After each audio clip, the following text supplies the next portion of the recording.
grabbed the radio and demanded to know who they were and what they were doing there. Okay. That first of all, that was stupid.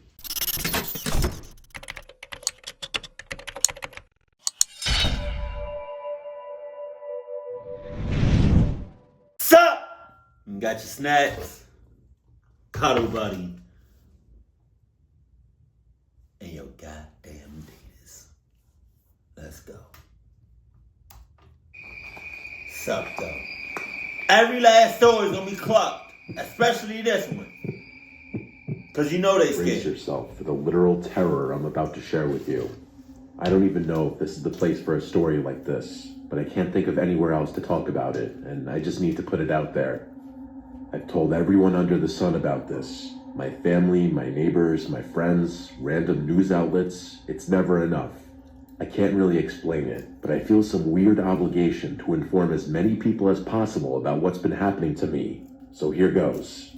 It's November of 2019 as I'm writing this. Okay. The story goes way back. I'm talking like 7 years plus. I can't tell you the exact year off the top of my head, but let's just say 2012. It might have been 2013, but that's my best guess. I was in my mid-20s with a stable job and girlfriend who's now my fiancée. Right. I never went to college, so I had been in the workforce for a while, and it was unlikely that my life would ever experience any drastic change. Because of that, there was no reason for me to move far away from home, so I didn't. At that age, my girlfriend and I had just moved into my childhood home that my parents so graciously passed on to me as my first house.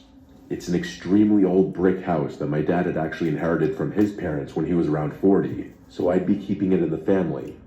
The house itself has seen a few rounds of renovations, but you can still tell it's old. It's the brick that gives it away. There are very few brick houses in our area, so it sticks out like a sore thumb. Oh, God. I kind of like that though. It feels special. Speaking... Yeah, but I bet you also feel special to these cluck asses that's about to get you. You stick out like a sore thumb? Yeah. And I bet you stick out like a pair of Reebok or Vans. Like a line full of Adidas. A room full of Adidas. You're the only one wearing Vans. Our area, we live in a very woodsy neighborhood, so the houses are spaced pretty far apart. Our house is also the last lot on our street, so instead of bordering the woods on just one side, we border it on two. God. The woods back there is massive, and I mean massive. As a kid, my brothers and I would often go exploring in there. No amount of aimless wandering ever got us even close to charting the whole thing. I'm sure some people would find that intimidating, but I've always enjoyed the wilderness, so it wasn't a big deal to me. Plus, I'm a guy who likes keeping to myself. Always have. So being isolated in my own little corner of the earth was appealing. Right. Anyway, my girlfriend and I had been living there for a few months when all this started happening. It was sometime in the winter. I can't remember the exact month. All I know is that there was snow on the ground. It was sometime after 8 in the morning on a Sunday, the one day a week I got to sleep in. As I was getting in my pickup truck to treat myself to a coffee like I do every Sunday morning, I noticed something odd. In the driveway, right next to my car, there was what looked like a trail of footprints in the snow. Okay. My first thought was that my girlfriend had somehow woken up before me without me hearing her, and she came out to the driveway for whatever reason. But the more I looked around, the more I realized that was impossible. The path led across my front yard and through the hole in our side yard fence, meaning the footprints had originated from somewhere in the woods. On top of that, the trail didn't lead anywhere near our house, meaning they couldn't have been created by my girlfriend. I remember standing there, confused as hell. The trail didn't lead around our house or up to any of the windows, just the driver's side door of my car. That meant someone had walked directly from the woods to my car, only to immediately turn around and walk straight back into the woods. It was bizarre. I ended up asking my girlfriend about it later that day, but she obviously wasn't responsible for it. I wish I could give you more details about that first instance, but it was so long ago that that's about as much as I remember. It must have been at least 2 winters after that when the next thing happened. I specifically remember it being 2015 because that was the year my Seahawks lost the Super Bowl to Tom Brady. Damn. I woke up that morning and walked to my car. I think it was a weekday, but I'm not positive. As soon as I stepped outside, I instantly knew something was very, very wrong. There were footprints everywhere. I'm talking in the driveway, near all the windows, around the perimeter of the house. Damn. The yard was completely covered in them. I'm a pretty level-headed guy, so I'm not going to say I started panicking, but I'd be lying if I said I was completely calm in that moment. I was already late for work, so I didn't have time to inspect the prints very closely, but I didn't want to leave my girlfriend in a potentially dangerous situation. She be alright. I quickly ran around the house and yard to make sure no one was lurking on the property, but that was about all I could do in the limited time I had. All I'm saying is you're in a cluck-ass situation right now. And if you're in a cluck-ass situation, it's every person for themselves. So act like you're going to work. Act like you're going somewhere. And then don't come back.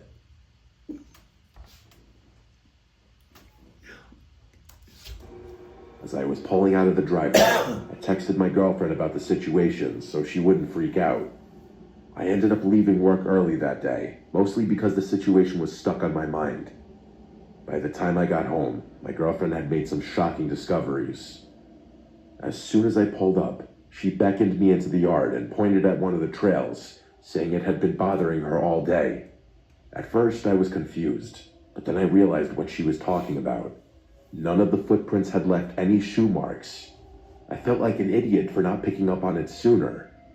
Whoever had left the footprints had been walking around in their bare feet. I was at a loss for words.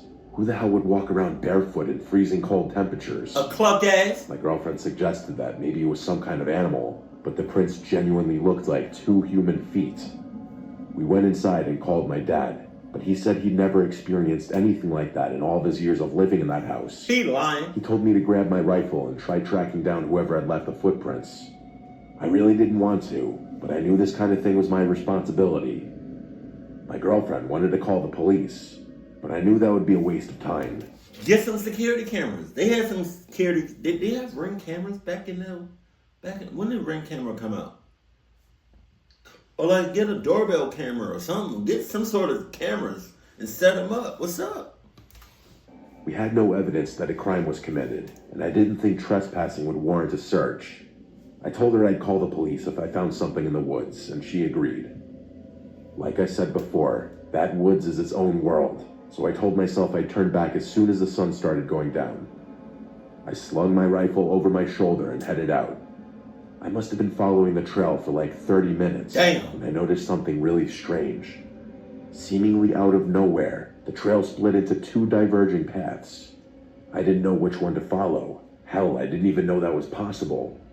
I thought maybe whoever had left the trail had doubled back to confuse me. But then a scarier thought hit me. Was there more than one person out there? I was under the impression that I had been tracking one person this whole time. The possibility of multiple people had never even occurred to me. That was enough to shake me up, though. I wasn't fully comfortable knowing I could be outnumbered out there. I stood there a little while longer before deciding to turn around. It was getting dark anyway. As I was walking back, I couldn't help but think about those footprints. I felt like I would have noticed if 2 people were trying to walk in the same footprints. There's no way the person in the back could have done it without messing up at least once. And then I thought that maybe someone had walked backwards from deeper in the woods to make it look like there had been 2 people there the whole time. And then, obviously, there was the possibility that it was just one person who doubled back on himself. Maybe someone had been carrying another person on his back and just got tired. You doing all this, but still in the woods! You're doing all this talking, and still in the woods! You doing all of this assuming, but still in the woods! I didn't know which explanation was the most disturbing. We did end up calling the police that night, but as I predicted, they told us there wasn't much they could do without definitive evidence of a crime. I told my girlfriend I was going into the woods again the next morning, but it snowed pretty heavily that night, so there were no prints to follow anymore. My girlfriend was obviously terrified, but there was literally nothing we could do. Luckily, that was the last thing that happened that winter. In fact, nothing happened for a few years after that. I would go as far as to say we had forgotten about the whole thing. My ass. A lot had happened since then. My girlfriend and I got engaged in that time frame. Oh. We were focusing on other things. Oh. I wouldn't be writing this if the story ended there, though. Right. What I'm about to tell you happened less than a year ago. It was just after the new year, so January of this year. One random morning, I woke up to footprints all over my property. Just like that, all the memories came flooding back. My fiancée actually broke down in our bedroom, asking me if we'd ever escaped this nightmare. No. I didn't know what to tell her. It was actually worse this time. There were footprints leading to my shed, and a bunch of tools were missing. God knows what else those people had done. I was furious. I called up my friend Theo, explained the situation, and asked him if he'd help me. He's a big wilderness guy, and a much more experienced hunter than I am, which is part of the reason I asked him for help. He agreed and drove over to my place a few hours later. My fiancée was worried sick, but I promised her that Theo and I would be able to handle ourselves. We dressed for the cold and geared up, knowing we might be out there for hours. The reason I wasn't worried about the darkness this time around was because Theo had this really expensive thermal scope for his AR-10, which would allow us to see in low visibility. I never spent that much money on hunting equipment, so I'd still be blind, but it was definitely comforting knowing at least one of us would be able to see. I won't sugarcoat it, I was pretty scared by the time we headed out. At first, Theo and I talked as we walked, but after 45 minutes, we were mostly silent. It's like the seriousness of the situation hit us both at the same time. They should have hit you both the moment you went into the woods. It's the woods. You shut the hell up so you can hear everything. I remember praying to God that I hadn't dragged Theo into some horrible situation. And that's dope. That's great that you praying to God. All glory to God. What's up? I love you. Also, you need to be praying to the Adidas guys too. Just saying.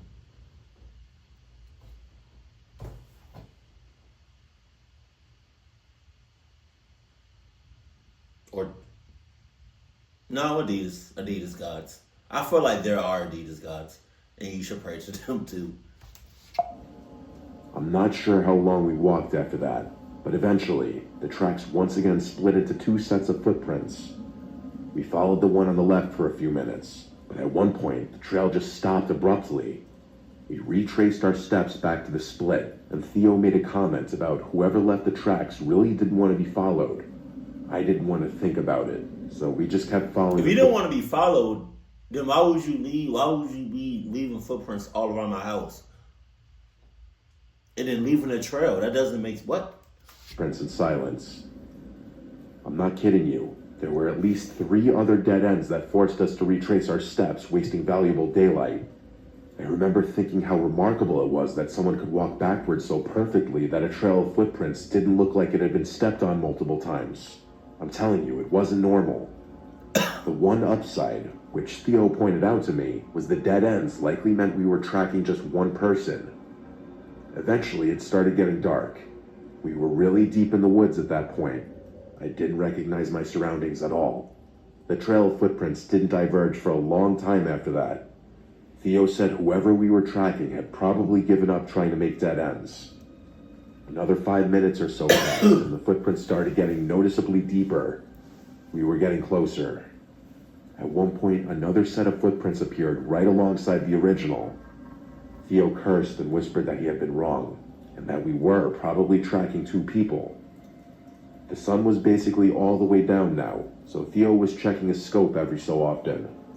The snow gave me some visibility, but I'll be honest, I probably would have turned around had it not been for Theo's scope. We were walking in complete silence.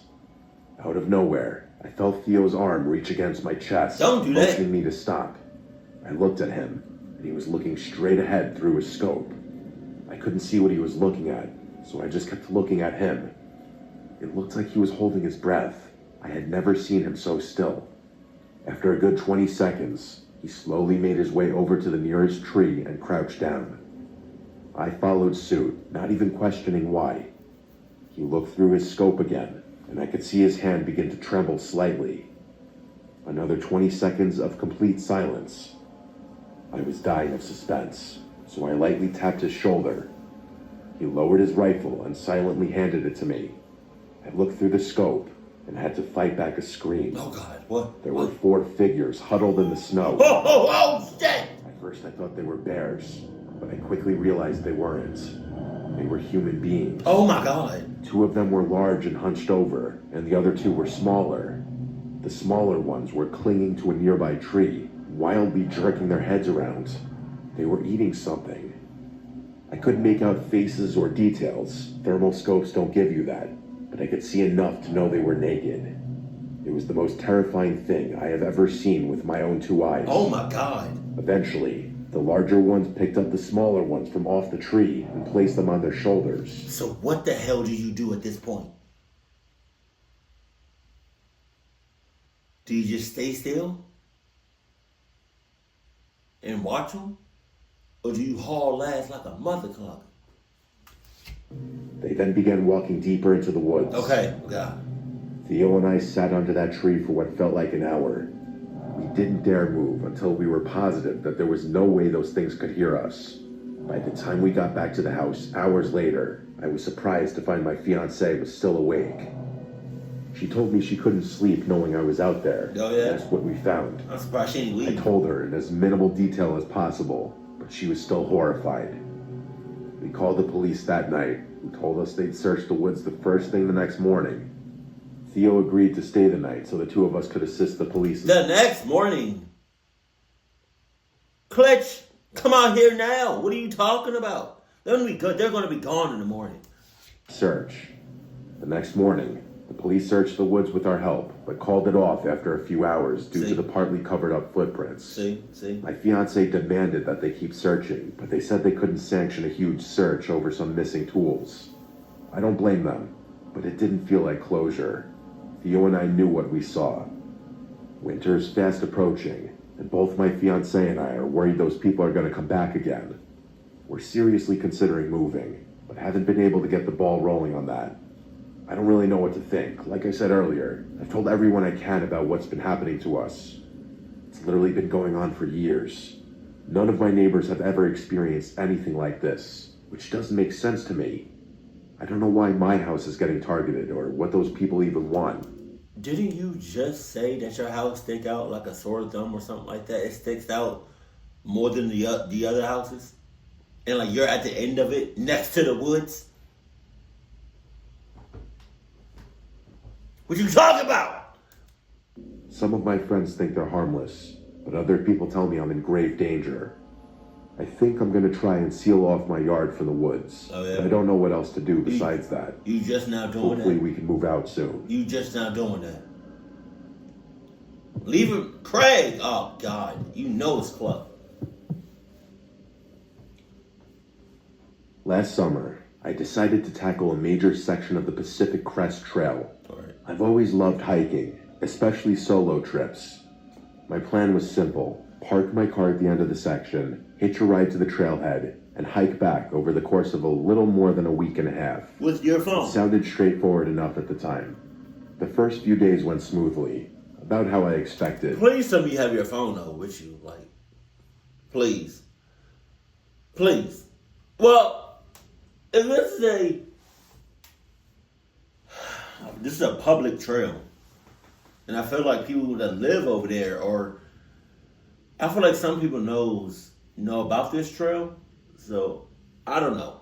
Maybe they have things for you to like get help, but I'm just saying, or maybe they don't. And if you don't have your phone and you need help, you shit out of luck. I don't know. I'll just bring your phone. I hope you have your phone. The trail was everything I'd hoped it would be. Endless stretches of towering trees and winding paths cutting through serene landscapes. I'm in pretty good shape, so I don't have to stop very frequently when I'm hiking. Oh, yeah? I'm obviously not going to hike in the dark, though, so every night I had to pitch a tent to get some shut-eye. I've always preferred to keep a low profile, especially since solo hikers can attract attention. Because of that, I'd venture a little off the trail to set up my camp each night. I figured it was better that way, minimize the chance of a stranger stumbling across my campsite. Up until the third night, everything was perfectly fine.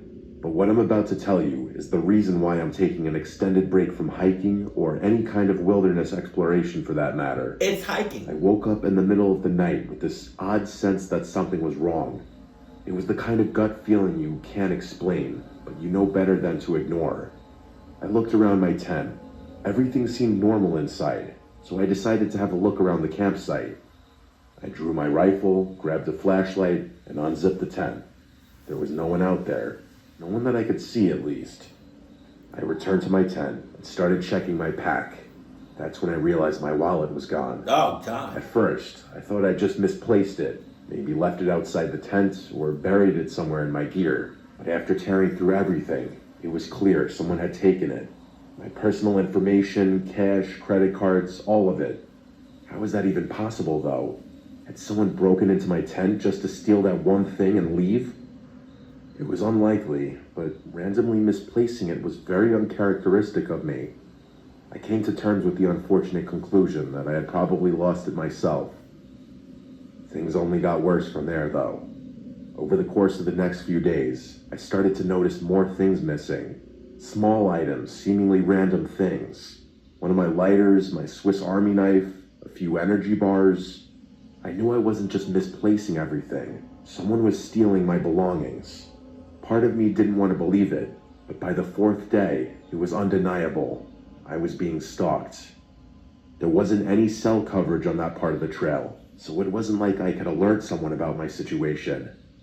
I remember contemplating turning back, but I'd only be saving myself a couple of days at best. There was no way I'd be able to hike either direction without sleeping, but I didn't feel comfortable pitching a tent in those woods with someone literally stalking me. It was a lose-lose situation. I remained calm and told myself there was a reason I had brought my rifle out there. And then it dawned on me, why hadn't that person stolen my gun? It's almost as if they were deliberately messing with me. That night, I tied my tent shut from the It's the fact that they keep stealing from you and you are just oblivious. You don't know what's going on. How are they doing it? You must be a heavy ass. That's crazy. You must be a heavy sleeper. I wouldn't advise nobody that's a heavy sleeper to be taking like a week-long trail or trip without no cell phone service. How you gonna be a heavy ass sleeper sleeping in the woods? Hoping that would keep them out should they return. I tried to stay up for as long as possible, but I eventually fell asleep from pure exhaustion. My plan worked though, because when I woke up the next morning, there was no sign that anyone had been in my tent. By then, the paranoia had set in fully though. The solitude was getting to my brain, and every second of hiking was agonizing. I don't have anxiety, nor have I ever had it, but let me tell you, I have never felt worse in my life than I did over the next few days. Just imagine being in my position. I don't. No options but to continue hiking. I don't want to imagine. Maybe y'all can imagine being in his shoes, in his situation. I don't want to imagine that, because then I'm going to start going crazy. Despite knowing someone's lurking not far behind, the anxiety was perpetual, and I was unraveling. I can't explain why or how, but my mind started playing tricks on me. Why? A rustling in the bushes turned out to be nothing. A shadow flickering at the edge of my vision vanished the moment I turned my head. The hallucinations got worse. I can't remember most of them specifically, but the one that sticks out the most is this. As I was walking, I felt myself step into an ankle-deep puddle of water that almost caused me to trip. I literally heard the splash and felt the cold water soaking my sock, but when I looked down, the ground was completely dry. What? I stood there in complete shock. It felt so real. What? I had no choice but to continue down the trail. As bad as the days were, the nights were always worse. I tied my tent shut and slept next to my rifle, but nothing made the anxiety go away. At one point, I had to splash cold water on my face to calm myself down. The hallucinations mostly subsided after that. I'm not sure what I would have done if they had continued. The next night, I woke up to the sound of footsteps walking around my campsite. I quietly grabbed my rifle, preparing to confront whoever was there, but my body was frozen in fear. Eventually, The footsteps faded into the woods, but there was no way in hell I was going to sleep after that. As soon as the sun came up, I packed up camp in a frenzy, my hands shaking so badly I could barely tie my gear. I couldn't stay out there another night. I was so close, probably a day and a quarter's hike away from my car, maybe less if I moved quickly. Right. I decided that I wouldn't be stopping to sleep that night, that I'd push through the night to get off. My man. Well, let the hallucinations begin. Let you see shit that's not really there begin. Let you hear shit and nothing's making noise. Let it begin. Let the hallucinations begin. Because brother, you are going through it right now. I can't even tell if you just misplaced all that shit or if it was real. Like somebody really stole it. Because how do they keep stealing stuff and you're not catching them? It's like, how are you not waking up? The godforsaken trail as quickly as possible. I hiked for hours, as quickly as my body would let me go. When the sun started to set, I gritted my teeth and continued. Are you even going the right way? Like, Jesus. Man. Instead of pulling off to pitch my tent, by the time it was pitch black out, I was so close. Probably 2 hours away at most. I kept walking, flashlight in one hand, rifle in the other. I started second-guessing my decision.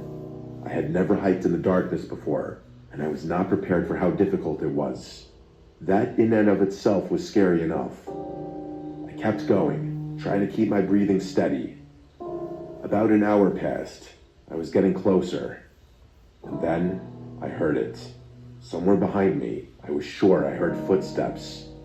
I spun around and flashed my light, and to my horror, I saw something slink behind a tree. Deadass! The adrenaline took over, and I aimed my rifle at the tree. I demanded that they come out in a loud voice. The figure stepped forward. It was definitely a human. But when I tell you it was the most barbaric-looking thing I'd ever seen, I'm not exaggerating. Words cannot describe what I was looking at. He was wearing nothing but a pair of my shorts, which I hadn't even realized were missing. His skin was scratched up in several different places, and his face was covered in hair. He started walking towards me, even though I had my rifle aimed at him. Before I could think, I tapped off a warning round next to him. Oh, He gee. jumped at the sound and instantly retreated, sprinting back into the woods. I was in shock. Without wasting another second, I turned around and went as fast as I could. By the time I made it out of the woods, I just want to say, thank God he made it out of the woods and didn't he just didn't get deeper into the woods. Oh my God. my car doors and called the police. When they finally showed up, they told me that I shouldn't stick around. I didn't need to be told twice. I was out of there that night. The craziest part of the whole thing, in my opinion, was the hallucinations. I didn't think such vivid hallucinations were even possible. It's going to be a long time before I go hiking again. Don't I can ever. confidently say that when I do, I won't be alone. You know what you can do? You can hike in your head. Get a VR headset. Get something that you can just put over your eyes, and you can just hike however long you want it. But no, you want to hike. I know you're gonna hike again. I know it. I know you're gonna hike again. You're gonna be right here. You're gonna be right back in a Mr. Nightmare video. I would advise anyone planning on hiking the Pacific Crest Trail to be extremely cautious and carry a firearm. This experience is something I still think about often. Yeah, but okay. The thing about that is like, at what point did you start hallucinating? Like, at what point? Wow, my hair look crazy. At what point did it go from like reality to like you hallucinating and like back and forth? Like I don't. Maybe it was just you. Maybe you didn't get enough sleep. I don't know. Like I think the first couple of times, or nights where your stuff was missing. I think that was real. But like when you chose to not start getting a good night's rest and start not sleeping, that's when the hallucinations, were starting to kick in.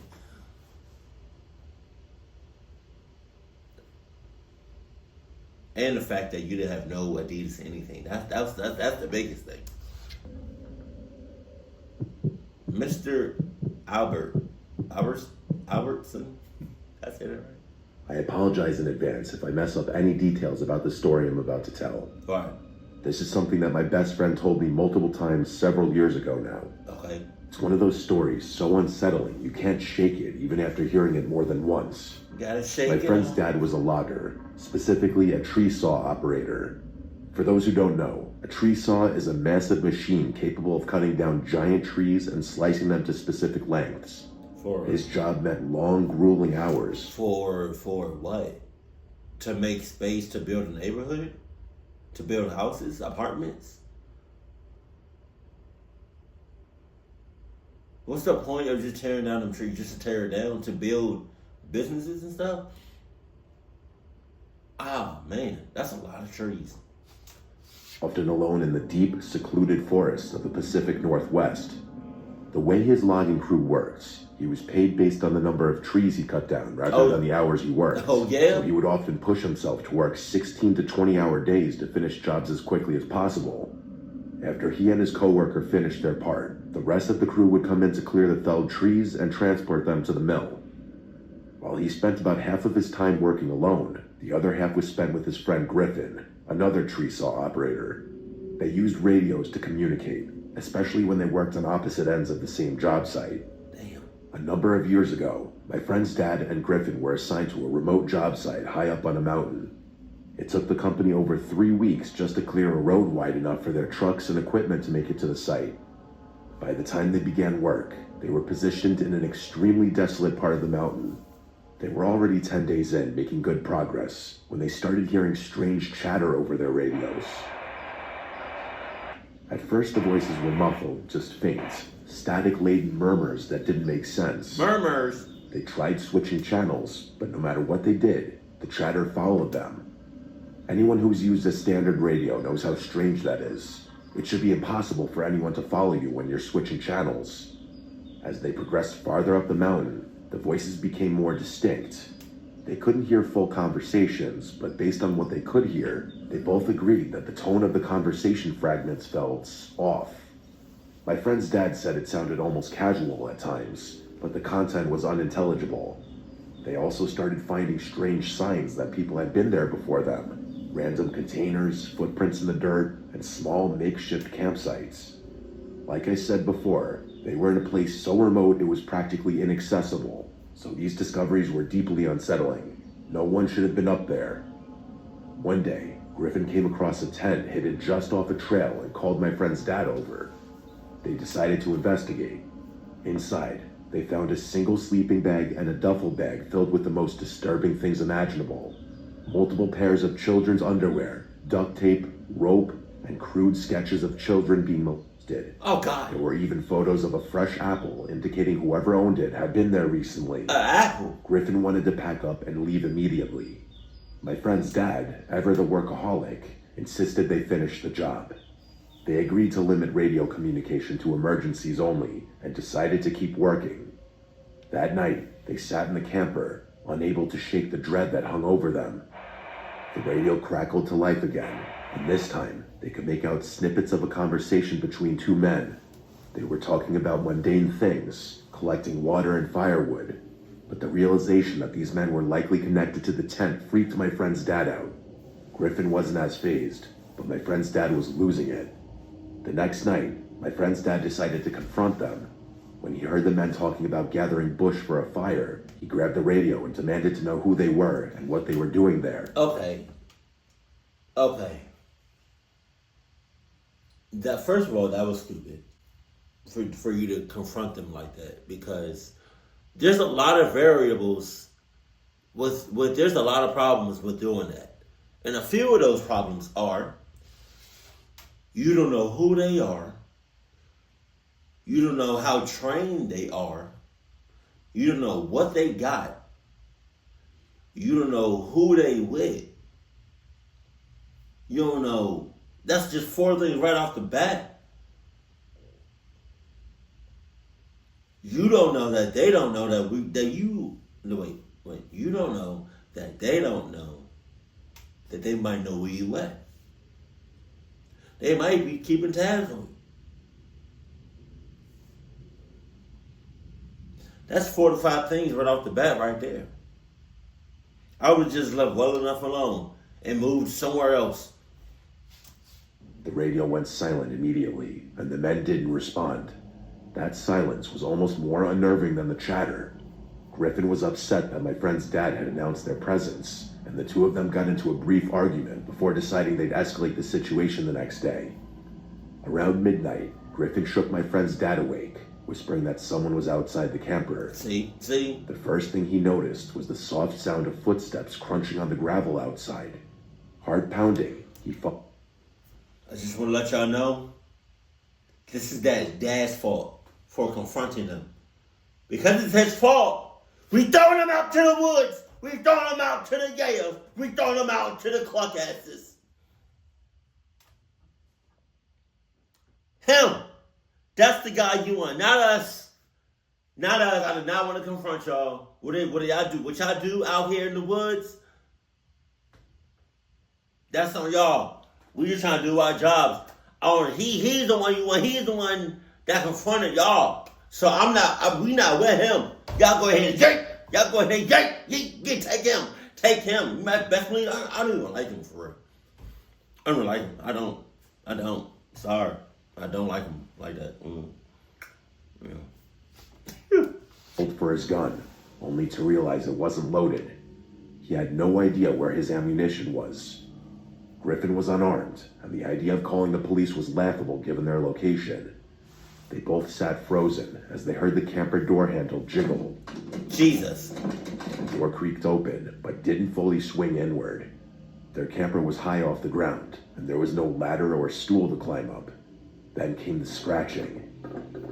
Long, deliberate scratches along the outside of the door. 4 agonizing minutes passed.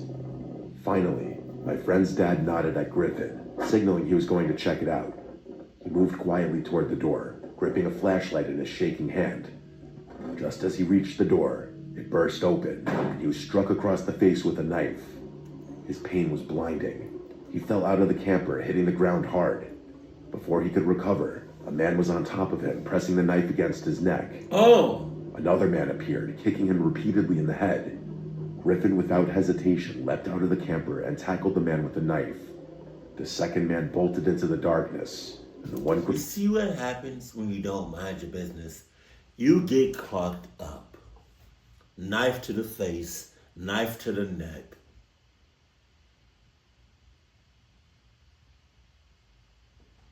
Damn. Just mind your business. Mind your business. That's it. That's all you got. Mind your business. Griffin had tackled, scrambled to his feet, and followed.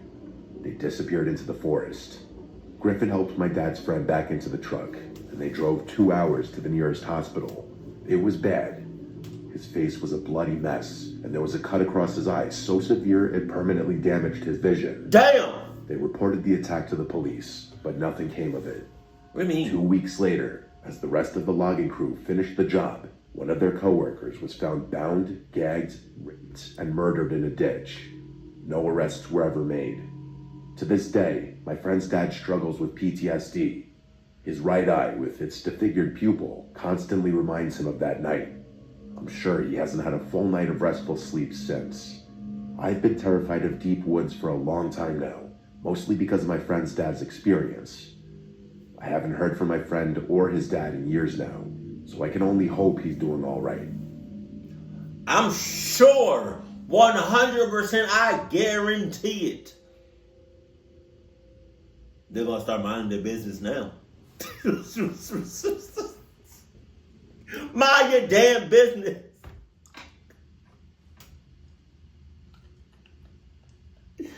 It shouldn't have taken that to be like, you know what, maybe we should mind our business next time. Like, Oh my God, bunch of dumbasses. Keep it cool, keep it classy, and I love you. Stay happy, my family.